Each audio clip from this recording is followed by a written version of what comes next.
Shalom, peuple de Dieu, de partout où vous nous suivez, que la paix du Seigneur soit avec vous. Aujourd'hui, nous allons parler de la connaissance, toujours dans la suite de notre enseignement sur la croissance spirituelle. Vous savez, lorsqu'on médite, on apprend, et ce qu'on apprend s'appelle la connaissance. Et on va parler pourquoi la connaissance est importante dans la vie d'un enfant de Dieu. Ou pourquoi la connaissance est-elle importante pour la croissance spirituelle. Mais avant d'aller là, j'aimerais dire quelques vérités qui sont importantes aussi pour la croissance spirituelle et pour tout enfant de Dieu. Vous devez connaître premièrement que le monde spirituel, c'est un monde de connaissance. Sans connaissance, c'est impossible de parler de monde spirituel. Quand quelqu'un n'a pas de connaissance, il ne peut pas se dire spirituel. La deuxième vérité, c'est que la connaissance est l'unité de mesure du niveau de la spiritualité qu'on a. Plus tu connais, plus tu grandis dans le spirituel. Moins tu connais, moins tu es faible spirituellement. Et il n'y a pas de monde spirituel sans connaissance. Ça, c'est ce que vous devez retenir. Mais pourquoi la connaissance? Très rapidement, j'aimerais qu'on lise un texte rapidement avec vous. Galates 4:1. Je lis au nom de Jésus. Or, aussi longtemps que l'héritier est enfant, je dis qu'il ne diffère en rien d'un esclave, quoiqu'il soit le maître de tout. Ce verset nous dit, aussi longtemps que l'héritier est enfant, il ne diffère en rien d'un esclave, quoiqu'il soit le maître de tout. Donc, l'héritier, tu es maître de tout. Mais seulement tu ne diffères pas d'un esclave. Tu ne diffères pas d'une personne qui manque de tout. Pourquoi? Parce que tu es enfant. Ici, le mot enfant veut juste te montrer cette étape de l'inconscience. Cette étape où l'enfant n'a pas encore pris conscience que ce qui est ici m'appartient. Ce qui est ici est à moi.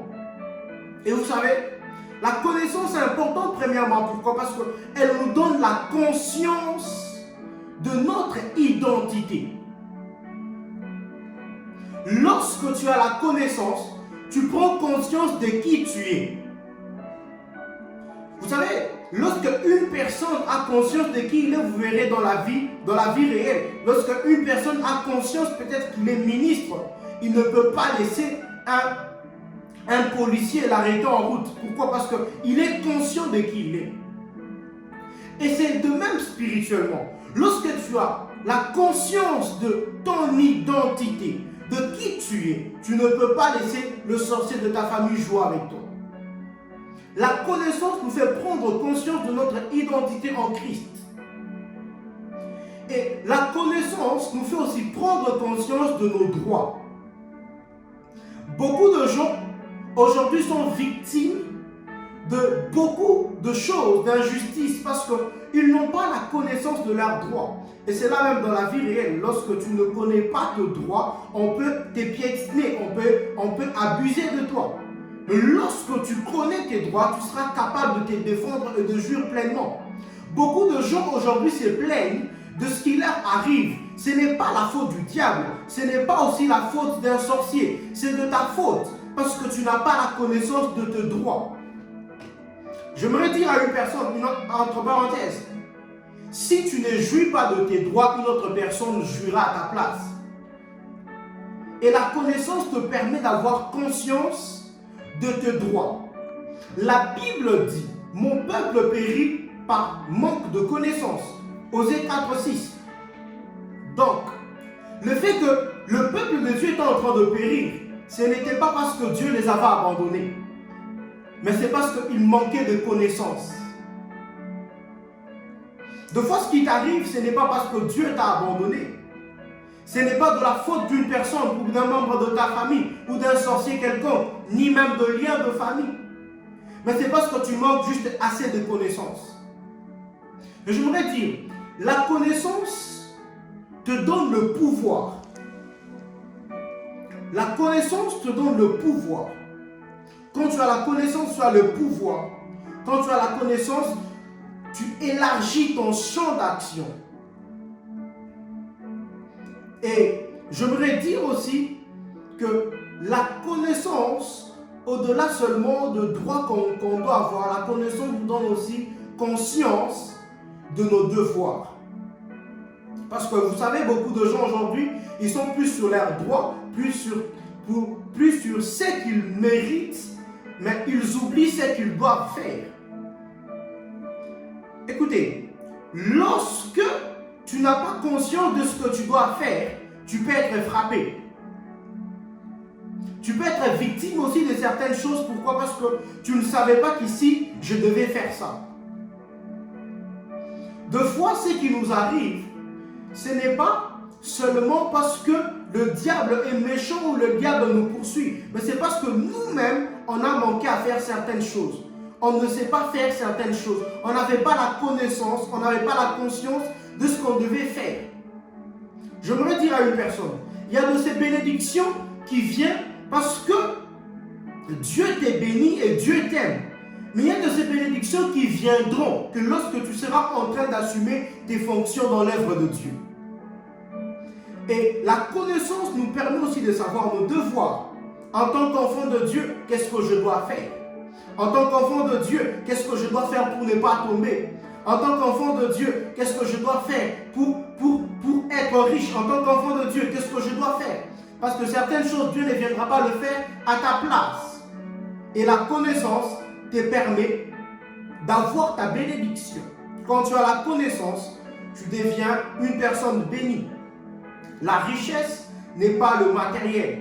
La richesse, c'est l'intelligence ou cette connaissance qui est capable de produire ou de fructifier le matériel.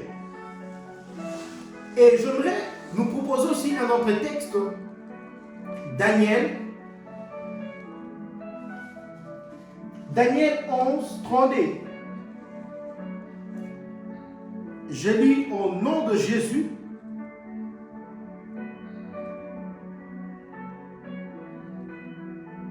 Daniel 11, 32. La Bible dit: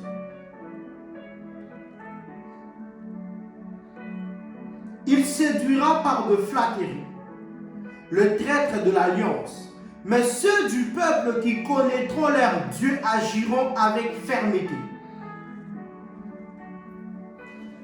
La connaissance te permet de rejeter le faux.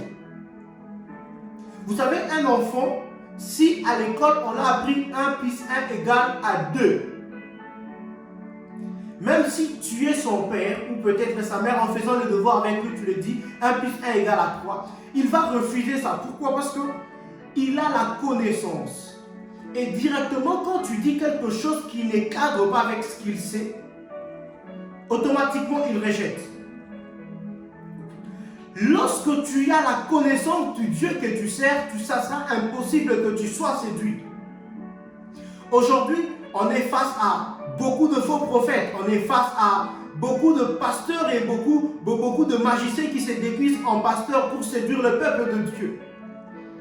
Mais on a besoin de la connaissance de Dieu, on a besoin de la connaissance de la parole de Dieu. Parce que lorsque une personne connaît la sainte doctrine, lorsque une personne a la connaissance de Dieu, de la parole de Dieu, ça sera difficile qu'il soit séduit. Peu importe bonne parole. La Bible dit, ils viendront pour séduire ceux de l'alliance. Mais ceux du peuple qui connaîtront leur Dieu agiront avec fermeté. La connaissance rejette le faux. J'aimerais dire à une personne, apprends. Ne passe pas une journée sans avoir la connaissance, sans chercher à savoir quelque chose de la Bible. Certaines choses t'arrivent parce que tu es ignorant. Et ce n'est pas la faute de Dieu, ni de sorcier de ton quartier. C'est de ta faute. J'aimerais dire à une personne, si tu veux grandir spirituellement, ne passe pas une journée sans apprendre qui est Dieu, sans méditer ta Bible, sans avoir la connaissance de Dieu que tu sais. Car la connaissance te distingue de la foule. La connaissance te rend spécial. Et j'aimerais prier pour une catégorie de personnes. Ces personnes qui n'arrivent pas souvent à méditer. Oui, parce que 2 fois, pour avoir la connaissance, il faut méditer. Mais plusieurs n'arrivent pas à méditer. Tu peux être serviteur de Dieu, servant de Dieu, et tu es peut-être tombé dans le piège, tu médites que quand tu veux prêcher pour les autres, mais pour ta propre vie, tu n'arrives pas à méditer. Je veux prier avec vous. Père éternel, Dieu de gloire, je prie pour ton peuple, tes serviteurs et tes servantes, toute personne qui me suivra en ce lieu. Je prie, éternel, que tu leur donnes la force de méditer, de te connaître. Je prie, éternel Dieu de gloire, que là où ils étaient incapables, Seigneur, de méditer, donne-leur la capacité, Seigneur. Là où ils étaient faibles, rends-le fort. Et je prie, éternel Dieu de gloire, que le désir, Seigneur, en eux, le désir et l'amour des Écritures, que la Bible, que la parole de vie ne s'éloigne point de leur bouche. Fortifie leur esprit, afin qu'ils s'enracinent dans la parole. Pour que même lorsque la tentation viendra, pour que même lorsque le peuple, le faux prophète et le faux pasteur viendront pour séduire, Seigneur, qu'ils rejettent leur enseignement à cause de la connaissance vraie qu'ils ont de toi. Dans le nom puissant de Jésus. Amen. N'oubliez pas de vous abonner et rester connectés. Dans nos prochaines vidéos, on va continuer et bientôt on va finir l'enseignement. N'oubliez pas de vous abonner. Que Dieu vous bénisse abondamment.